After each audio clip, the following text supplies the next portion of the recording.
Everyone. कहा गया है कि जीवन की हर घटना पूर्व निर्धारित होती है और उसका कारण हमारे पिछले जन्मों के कर्म हैं। पर बौद्ध धर्म यह मानता है कि कर्म ही एकमात्र ऐसी शक्ति नहीं है जो शारीरिक और मानसिक घटनाओं को प्रभावित कर सकती है, बल्कि 5 प्राकृतिक शक्तियों में से एक कर्म नियम है। तो आज की कड़ी में हम जानने की कोशिश करेंगे कि हमारा जीवन किन किन नियमों के द्वारा संचालित होता है और वर्तमान में किए गए कर्म पिछले कर्मों के फल को कैसे बदल सकते हैं। बौद्ध दर्शन में कर्म का अर्थ है चित्त से प्रेरित क्रिया, यानी ऐसा कार्य जो जानबूझकर किया गया हो। यह शारीरिक, वाचिक या मानसिक हो सकता है। जो कुशल कर्म अर्थात पुण्य या अकुशल कर्म अर्थात पाप कर्म हो सकते हैं। जीवन में हमें असमानताएं दिखाई देती हैं, जैसे कोई बुद्धिमान है तो कोई मूर्ख, कोई अमीर है तो कोई गरीब, कोई संत गुणों के साथ है तो दूसरा आपराधिक प्रवृत्ति का। कुछ लोग जन्म से ही भाषा प्रेमी, कलात्मक, गणितज्ञ या संगीत प्रेमी होते हैं, तो कुछ जन्मजात अंधे, बहरे या विकृत होते हैं। कुछ लोग जन्म से ही ब्लेस्ड होते हैं और कुछ शापित होते हैं। बौद्ध धर्म के अनुसार यह असमानता न केवल आनुवंशिकता, पर्यावरण, प्रकृति और पालन पोषण के कारण है, बल्कि कर्म के कारण भी है। दूसरे शब्दों में यह हमारे अपने पिछले कर्मों और अपने वर्तमान कर्मों का परिणाम है। हम स्वयं अपने सुख और दुख के लिए जिम्मेदार हैं। कर्म प्रवृत्तियां न केवल हमारे फिजिकल बॉडी को प्रभावित कर सकती हैं, बल्कि पैतृक कोशिकाओं यानी पेरेंटल सेल्स और जीन्स की क्षमता को भी नष्ट कर सकती हैं। इसीलिए बुद्ध के इस रहस्यमय कथन का महत्व है, हम अपने कर्मों के उत्तराधिकारी हैं। जैसा कि कहा गया है कि सभी भौतिक परिस्थितियां और मानसिक प्रवृत्तियां केवल पूर्व कर्मों से उत्पन्न होती है, इसका बुद्ध ने खंडन किया। यदि वर्तमान जीवन पूरी तरह से हमारे पूर्व कर्मों से निर्धारित या नियंत्रित है, तो निश्चित रूप से कर्म भाग्यवाद, नियतिवाद या पूर्व नियति के समान है। यदि यह सत्य होता तो स्वतंत्र इच्छा एक बेतुकापन होती, जीवन विशुद्ध रूप से मैकेनिकल होता, किसी मशीन जैसा। एक सर्वशक्तिमान ईश्वर द्वारा निर्मित होना जो हमारी नियति को नियंत्रित करता है। ऐसा भाग्यवादी सिद्धांत बौद्ध कर्म का नियम नहीं है।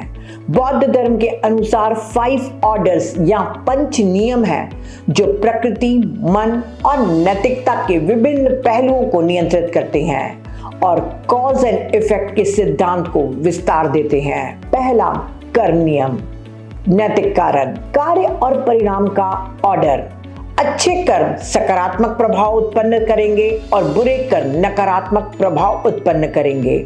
जिस प्रकार जल निश्चित रूप से अपना स्तर खोजता है, उसी प्रकार कर्म भी अवसर मिलने पर अपना अनिवार्य परिणाम उत्पन्न करता है।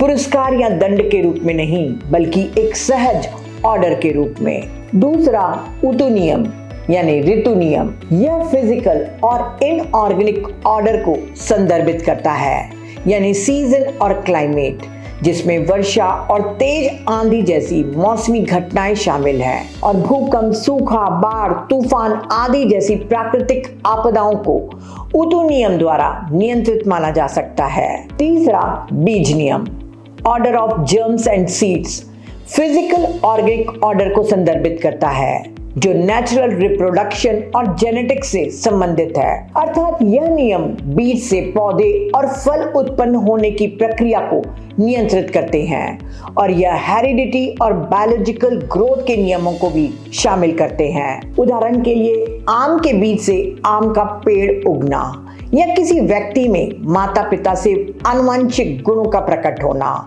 या जुड़वा बच्चों की शारीरिक समानता को इस नियम द्वारा संचालित माना जाता है। चौथा चित्त नियम।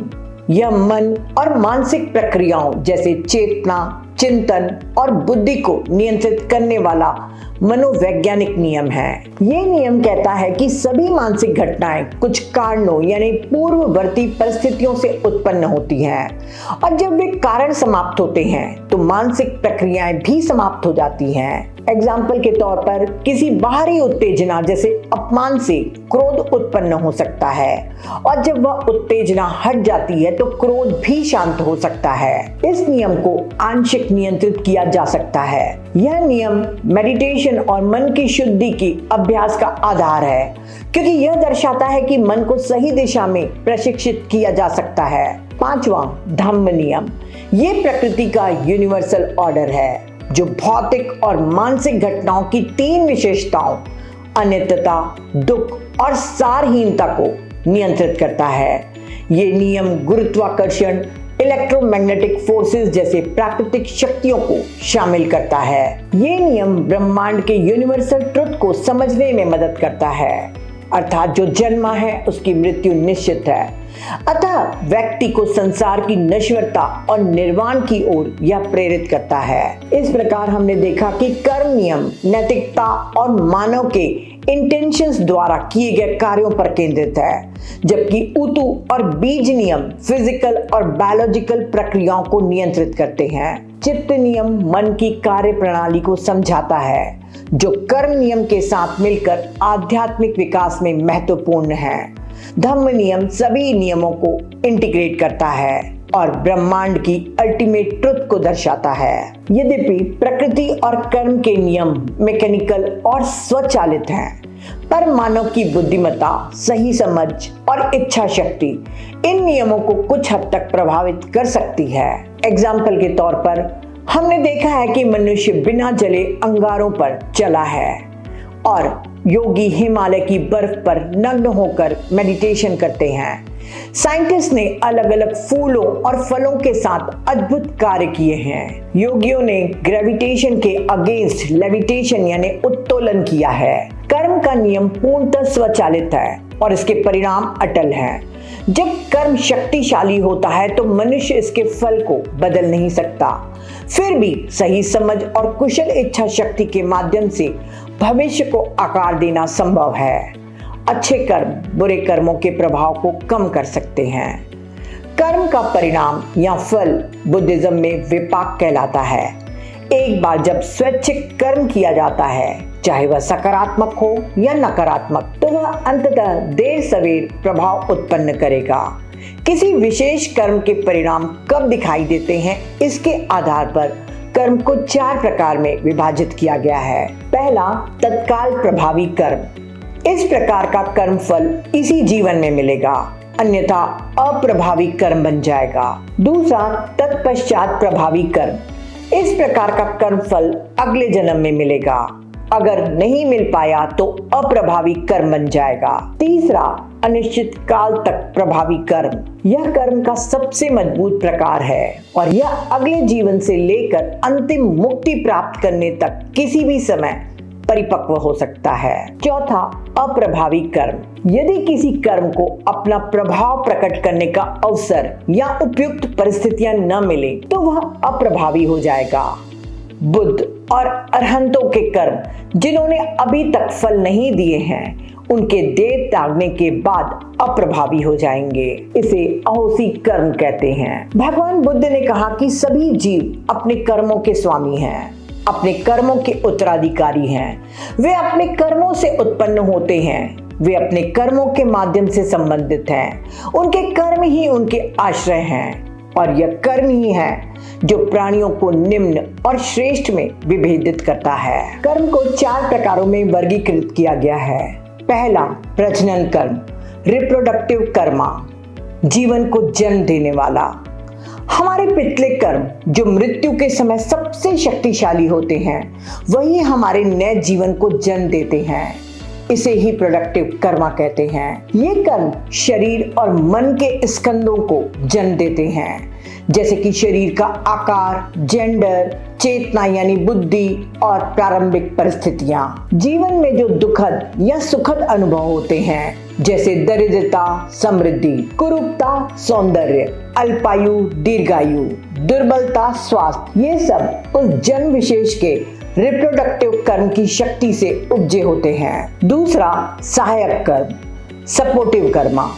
व्यक्ति के जीवन काल में रिप्रोडक्टिव कर्मा की क्रिया में सहायता करते हैं और उसे बनाए रखते हैं, ठीक वैसे ही जैसे ईंधन अग्नि को जलता हुआ बनाए रखता है। ये कर्म व्यक्ति के गर्भ धारण के क्षण से लेकर मृत्यु तक सक्रिय रहता है। ये या तो कुशल यानी अच्छा होता है या अकुशल बुरा होता है, लेकिन यह रिप्रोडक्टिव कर्म जैसा निर्णायक नहीं है, यह केवल सपोर्टिव है। एग्जाम्पल के तौर पर यदि व्यक्ति का जन्म अच्छे रिप्रोडक्टिव कर्मा से हुआ है और साथ ही अच्छे सहायक कर्म भी सक्रिय हैं, तो वह व्यक्ति समृद्धि, स्वास्थ्य, दीर्घायु और मानसिक सुख अनुभव करता है। इसके विपरीत यदि किसी प्राणी का जन्म बुरे रिप्रोडक्टिव कर्मा के कारण पशु योनि में हुआ है, साथ ही उसके सहायक कर्म भी बुरे हैं, तो वह कठोर परिश्रम, भूख, उपेक्षा और पीड़ा झेलता है। यदि हम सतत अच्छे कर्म करते रहें तो न केवल वर्तमान जीवन में बल्कि भविष्य में भी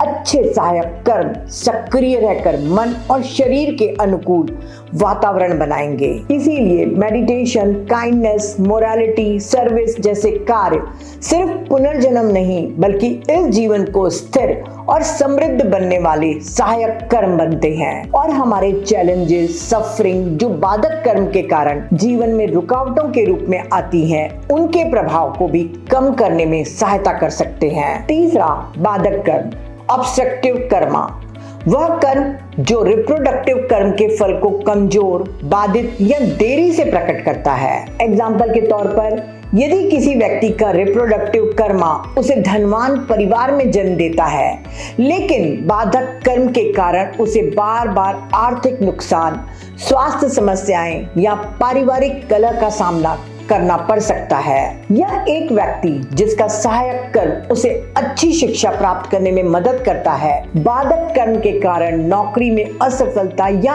अप्रत्याशित कठिनाइयों का सामना कर सकता है। इसके विपरीत यदि कोई प्राणी बुरे रिप्रोडक्टिव कर्म के कारण पशु योनि में जन्म लेता है, पर यदि उसके कुशल बाधक कर्म हुए यानी अच्छे बाधक कर्म हुए तो बुरे रिप्रोडक्टिव कर्मों के फल को रोक लेते हैं, तो वह पेट्स के रूप में अच्छा भोजन, आवास, प्रिय लोगों से स्नेह आदि प्राप्त करके आरामदायक जीवन व्यतीत कर सकता है। बुद्धिज्म में मेडिटेशन, सेवा, सादगी, संयम और चित्त की शुद्धता के अभ्यास से न केवल अच्छे रिप्रोडक्टिव कर्म की कामना करते हैं बल्कि जीवन में सुख को बाधित करने वाले कर्म को भी शांत करने का प्रयास करते हैं। चौथा, विनाशकारी कर्म, डिस्ट्रक्टिव कर्मा। बौद्ध धर्म में कर्म के 4 विशेष प्रकारों में सबसे अधिक शक्तिशाली और निर्णायक माना जाता है वह कर्म जो रिप्रोडक्टिव कर्मा की ऊर्जा को अकस्मात बदलने, पूर्णतः समाप्त या विकृत कर देता है, उसे विनाशकारी कर्म कहते हैं। यह जीवन की दिशा को अचानक मोड़ देता है या मृत्यु तक ला सकता है, जैसे कोई शक्तिशाली प्रतिघाती शक्ति उड़ते हुए तीर को रोक दे। वैसे ही यह कर्म जीवन प्रभाव को रोकता या नष्ट करता है। यह कर्म अक्सर दुर्घटना, हत्या, आत्महत्या या अप्रत्याशित मृत्यु के रूप में अचानक प्रकट होते हैं। यह विनाशकारी कर्म अच्छे या बुरे भी हो सकते हैं। सकारात्मक विनाशकारी कर्म, यदि कोई व्यक्ति गहन स्पिरिचुअल प्रैक्टिस जैसे बोधिसत्व मार्ग का पालन या गहरे मेडिटेशन के माध्यम से अत्यधिक पुण्य अर्जित करता है, तो यह विनाशकारी कर्म उसके पिछले नेगेटिव कर्मा को नष्ट कर सकता है और उसे निर्वाण या उच्च योनि की ओर ले जा सकता है। उदाहरण के तौर पर अंगुलीमाल जो एक हत्यारा था, पर भगवान बुद्ध के मार्गदर्शन में अपने पाप कर्मों को नष्ट कर अरहत बनने की दिशा में प्रगति किया। दूसरा, नकारात्मक विनाशकारी कर्म, यदि कोई व्यक्ति अत्यंत गंभीर पाप कर्म करता है, जैसे 5 महापाप, माता पिता या अरहत की हत्या, बुद्ध को चोट पहुंचाना या संग में फूट डालना, तो ये विनाशकारी कर्म उसके पुण्य कर्मों को नष्ट कर नरक या निम्न योगी में जन्म का कारण बन सकते हैं। इन चारों कर्मों के प्रकार को देवदत्त के जीवन से समझने की कोशिश करते हैं। देवदत्त के रिप्रोडक्टिव कर्मा कुशल थे, इसीलिए उसने राजसी कुल में जन्म लिया और उसके सहायक कर्म ने जीवन की समृद्धि, शक्ति, सम्मान, सुविधाएं प्रदान की। बाधक कर्म तब क्रियान्वित हुआ जब संघ से बहिष्कृत होने के कारण उसे बहुत अपमान सहना पड़ा। प्रतिशोधवश उसने संघ को भंग करने की कोशिश की और बुद्ध की हत्या का प्रयास कर विनाशकारी कर्म को किया। इसके परिणाम स्वरूप उसके जीवन का अंत बहुत ही दुखद मृत्यु के रूप में हुआ और मृत्यु के बाद अवीची नरक में वह पुनर्जन्म लिया। देवदत्त का उदाहरण यह दर्शाता है कि भले ही जन्म अच्छा हो, अच्छी सहायक शक्तियां हों, लेकिन एक अत्यंत नकारात्मक विनाशकारी कर्म जीवन को पूरी तरह से बदल सकता है। कर्म फल सिद्धांत यह सिखाता है कि व्यक्ति अपने कार्यों का स्वामी है। कोई बाहरी शक्ति कर्मों के फल को नियंत्रित नहीं करती। यह सब व्यक्ति के इरादों और कार्यों पर निर्भर करता है। यह सिद्धांत नैतिक जीवन जीने और करुणा, मेडिटेशन और बुद्धिमानी के साथ कार्य करने की प्रेरणा देता है। कर्म का फल स्थायी नहीं है। इसे वर्तमान के पुण्य कर्मों और आध्यात्मिक अभ्यास से बदला जा सकता है। बौद्ध धर्म में हमारे कर्मों के पीछे निहित इरादे या मन की स्थिति पर निर्भर करता है कि हम कैसे सोचते हैं और यह तय करता है कि हम भविष्य में कैसे इंसान बनेंगे। भगवान बुद्ध कहते हैं कि यदि कोई व्यक्ति अशुद्ध मन से बोलता या कार्य करता है तो दुख उसके पीछे वैसे ही चलता है जैसे पहिया बैल के पीछे चलता है। यदि कोई व्यक्ति शुद्ध मन से बोलता या कार्य करता है तो सुख उसके पीछे कभी न छूटने वाली छाया की तरह चलता है। तो फ्रेंड्स, व्यक्तिगत प्रयास, सजगता और नैतिक जीवन से कर्म को बदला जा सकता है। हालांकि पिछले कर्मों के कर्म फलों को पूरी तरह मिटाया नहीं जा सकता, लेकिन उन्हें कम जरूर किया जा सकता है। बुद्ध के अष्टांगिक मार्ग का अभ्यास करके व्यक्ति अपने कर्मों को शुद्ध कर सकता है और अपने आध्यात्मिक भविष्य को बदल सकता है। करुणा, उदारता और ज्ञान से नेगेटिव कर्म कमजोर हो जाते हैं, जो हमें मुक्ति की ओर ले जाते हैं। तो फ्रेंड्स, आज हमने देखा कि पंच नियमों में बीज नियम, चित्त नियम और कर्म नियम को हम प्रभावित करके अपने जीवन को सुखमय और आनंदित बना सकते हैं। तो फ्रेंड्स, अपने कर्मों के प्रति सजग रहिए, नियमित मेडिटेशन करिए, नैतिक जीवन को अपनाइए, सभी जीवों से प्रेम और करुणा रखिए और यथासंभव परोपकारी कार्य करिए। आज के लिए इतना ही। Thank you.